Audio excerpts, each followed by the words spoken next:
A few weeks ago, I drove a real GT4 around a real-life racetrack. But in order to prepare correctly, I actually built myself my dream racing simulator at home. This is the Fanatec GT Cockpit, and after a few months of using it as my main rig, I can tell you that this is the closest thing I have found to the ultimate sim racing setup. So in this video, I will take you through the full build, the accessories that are actually worth buying, and some of the products that you should avoid completely. So this is a simulator that I've wanted for quite a long time. It's available in two different colors. You can get it in white or a matte black. And personally, I think it's one of the best looking sim rigs in the market. Its closest competitor is the Next Level Racing FGT Pro. This is also a tubular designed simulator, and it has a lot of similar features, but just a slightly different aesthetic, and it's probably a little bit more useful if you want a smaller footprint from your sim. But in terms of something that is like the ultimate forever racing sim, like you're going to buy this and just upgrade it throughout your entire sim racing journey, unless you're probably over a decade, this is definitely the one to buy. By the way, if you are interested in purchasing any of the Fanatec products that we feature in today's video, you can actually save up to 5% off using coupon code BEMRO at checkout on Fanatec's official website. When it comes to the overall building experience of the GT Cockpit, it's really straightforward. It's probably one of the easiest sims that I've ever built. It's a bit annoying that they don't give you any instructions that are printed out. You have to scan these QR codes that are on the boxes, and then you use your phone or your tablet or your laptop to follow along. Would have preferred like an actual printout, but I guess it's to save trees and the environment in the modern days. However, once you get over this and you can actually follow along with the build step by step, it's very straightforward. Not like some other racing sims that are for like really hardcore races where you can choose exactly where you want each bolt so you can mount something to it. It's quite linear. It's literally like 2 screws, 4 screws here. You mount this bracket and then it's on rails so you can adjust it from there, which makes it quite fast to get put together. Now, beyond the straightforward cockpit, there are some additional accessories that you can purchase: the gear stick mount, the upper accessories pack, the monitor mount, and also the PC shelf. After I built the simulator, I went ahead and purchased the gear stick mount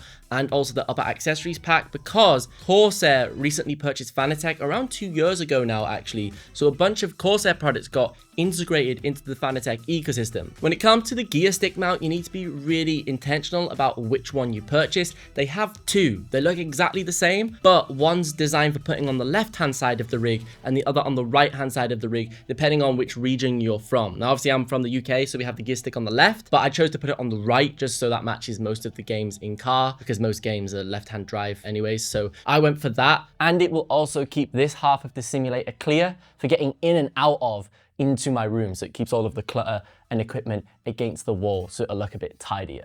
In terms of the overall adjustability on this racing sim, it is by far one of my favorites. Everything's on rails. So the wheel deck's on rails and the pedal deck is also on rails. So you literally loosen off the sides and you just pull it forward or push it back. Very similar design actually to the FGT Pro that you can get from Next Level Racing. That also has a slidey design, but this is a bit easier. The Next Level Racing one requires you to get an Allen key out to loosen off the screws and the bolts to pull it back and forth. This just has quick adjustment things that you can just crank off with your hands because it's just got little plastic grip points on them. So it makes it easier for just tweaking around, changing equipment. Like if you have a deeper wheel rim that you've put on the ecosystem, you need to push your wheelbase back in that moment, you can do that. In terms of the wheelbase that I'm going to pair with this, I'm going with the Fanatec DD Plus. This used to be a 15 Newton meter wheelbase, but it's actually been upgraded to 18 Newton meters in a new firmware upgrade, which is awesome. Like the customer aftercare there's kind of impressive. So I'm going to run this because I want it to be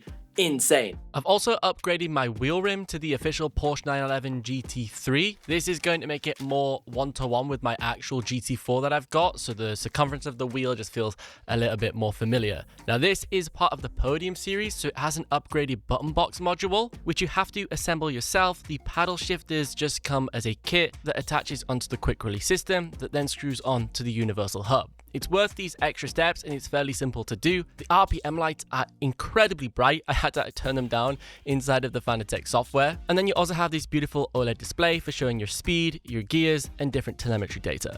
So the simulator is pretty much complete. I've got a final few accessories that I need to mount, such as the upper accessories mount, which are these little arms that you can put on either side of the simulator. Fanatec now sell a touchscreen that mounts onto here and doubles up as a button box. It can show the map info, gear, speed, tire information, and so much more. It's compatible with the SimHub Dash application, which is free to install, and then communicates via Corsair's IQ Link software. I have already installed the PC tray at the front of the simulator. This is really clever. Just gets the PC up off the floor. The biggest issue with any sim rig that I've owned is they look awesome, they work functionally perfectly fine, but then my PC just gets abandoned on the floor somewhere and gets loads of dust in it, and it's just like hidden in a corner. The PC tray resolves all of these problems for me, and it makes cable management a lot easier. It sits just behind the monitor. You can get shorter HDMI cables to plug straight into the GPU, and then you can run all of the excess cables down the side of the rig and then cable tie them in place to make it look almost cableless. In addition to this, underneath the pedal deck is a compartment for you to store all of your power supplies in. If you've owned a direct drive steering wheel, you will be aware of how massive the power bricks are for those things. They are beefy, and normally you don't have anywhere to put this other than discarding it on the floor, similar to the PC issue. But luckily there is a designated area for hiding these away underneath your pedals, which helps with the overall aesthetic and keeping things clean and tidy. So it's been a few months since I finished the build on this simulator, and I've been using it every single week to prepare ahead of my first ever track day. Now I've been playing a lot of different games, but the one that I've actually spent the most time in is rFactor 2. This is the game that I've been using to practice on the Croft Circuit. It's the only title that has the exact track that I'm going to be taking my GT4 to, and it's only a few days until that's actually happening now. Now, I must admit, training in this simulator has been an absolute pleasure. It is very comfortable. I've been able to fine tune and adjust everything to get it exactly where I want it to sit for the size of my body, and this seat is absolutely amazing. It really supports you. It's got good width in the shoulders, so it holds you, especially when there's a lot of forces going on. This wheelbase is so strong. It's 18 Newton meters. Most of the time I run it at like 12, maybe 15 at a push because it's just so powerful. But the GT Cockpit handles this strength so well. Nothing excessively vibrates, bows, bends, or like sort of warps when you're using it, and particularly the brakes have been very good. I'm using the Moser M-Boost pedals, which are like force feedback pedals to simulate all of the ABS and also the strength of a real brake. Like you can whack this thing up to over 100 kilograms, and it hasn't become loose under excessive hard braking and like slid out of the rails. Stayed exactly where it needs to be. So I've got a lot of confidence when I'm using this thing. Now for the monitor that I used for all of my training was actually this one from MSI. I'll leave a link to this down below in the video description, but this panel is incredible. It's OLED, HDR, 360 Hz refresh rate, and it's also an ultra wide, so it just gives me that slightly wider field of view. And because of the way that Fanatec designed this simulator, it sits perfectly at your eye line. So it just sits slightly above the wheel deck, and then you can adjust the in-game FOV to get the perfect view beyond the steering wheel. There's so many simulators that I've owned where I've like either been looking up too high at the monitor mount, or the monitor is just way too far away. So like the perception from the wheelbase to where the screen is just a little bit off when setting up that FOV correctly. And overall, the training's been going pretty well. I'm getting faster and faster, and I'm making less mistakes. Well, at least some of the time.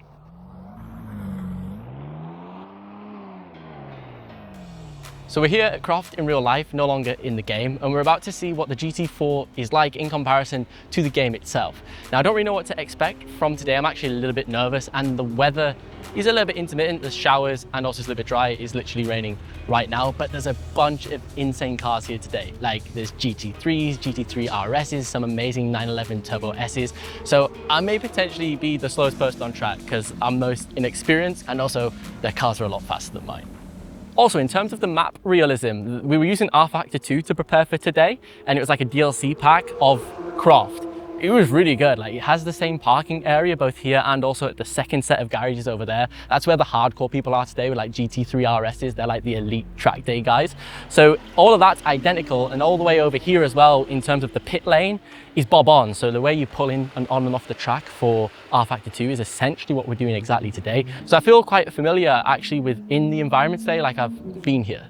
How are you feeling? Fine. Are you scared? A little bit. I think it's the apex, it's the biggest concern. You know, with it being wet. Yeah. So the apex is dangerous today because it's wet. So you want to keep off them. At the start of an official track day, you will do 3 formation laps to understand the best racing line, braking points, and also the track conditions. During these laps, you'll also learn the layout of the track. Now, because I'd already done this on the sim before coming, I was quite shocked at how close the virtual representation of this Croft racetrack actually was. There's your checkered flag. What it means. It just means last lap. Yeah, that was 3 then. Now, one thing that's massively different in terms of being in the real car compared to the virtual one is how worried you are about braking something expensive. If I'm in the game, I will approach that corner and brake at the 100 or even 50 meter point and just slam it on 100%, screech up the tires, and then continue with the track. Whereas with this, in real life, I'm braking almost really premature, about 400 meters, usually miles off the brake boards.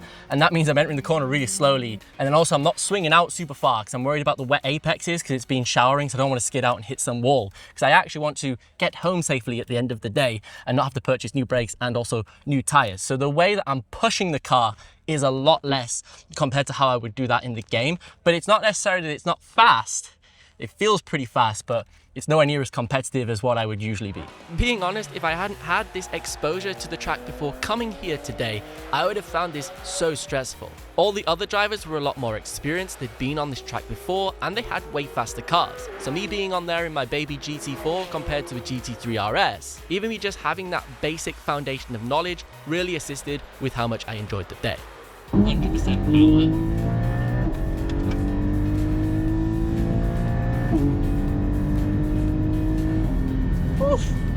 power. Brake. Yeah, good, good. Ease it round. Straight over. Nice. Wow, it pulls you them G-forces. Really does.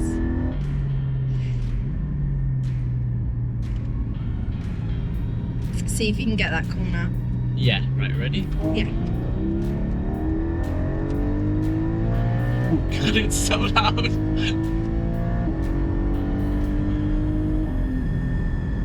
Brake. Braking early there. Really early, yeah.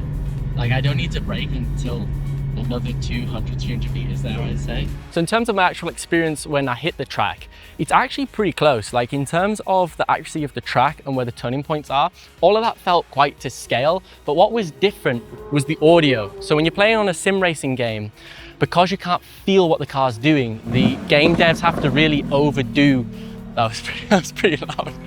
The game devs have to really overdo the audio sounds of the car, the screeching of the tires. So that means your brain can hear what's happening in terms of the physics of the vehicle because you can't physically feel it. So then you can sort of adjust accordingly. The difference is when you have the helmet on, it muffles your hearing. So almost you can't really hear the car too much other than the really loud engine. And you feel everything in the suspension, and it's almost like, I won't say it's scary, but the amount of like G-forces that happens on the springs and the braking is quite intimidating initially once you're going out there. So you almost have to retrain yourself. Although you're aware of how the track works, your body is listening for different cues that it can no longer hear, and you have to rely on what you can actually see. Now, one thing I would recommend if you are purchasing the Fanatec simulator is to maybe try and keep within the Fanatec ecosystem. You have obviously brilliant mounting plates for all forms of gear. I've got Moser on here, I've tried my Logitech stuff on here, and obviously I've got Fanatec. But when it comes to the gear mount, you don't really have much space on there. So I was using the Moser Active Shifter, and it's also a really big gear stick. So it takes up the whole surface area for mounting anything else. So I don't have a handbrake, which is really annoying because if I'm playing my rally games, like Assetto Corsa Rally, I'm really enjoying that. I need a handbrake in order to like be quick, and I don't have that because the Moser just takes up all the space. Whereas if I was using the Fanatec gear stick, which I'm about to switch to, it also leaves just enough space to purchase the Fanatec handbrake, so they squidge in together perfectly. You can have all those accessories. Don't forget, you can save up to 5% off using coupon code BEMRO at checkout on the official Fanatec website if you're interested in purchasing any of the products showcased in this video. But if the Fanatec GT Cockpit isn't the right one for you, you should check out this video next, where I reviewed the Next Level Racing FGT Pro. Because if you like this, you'll like that.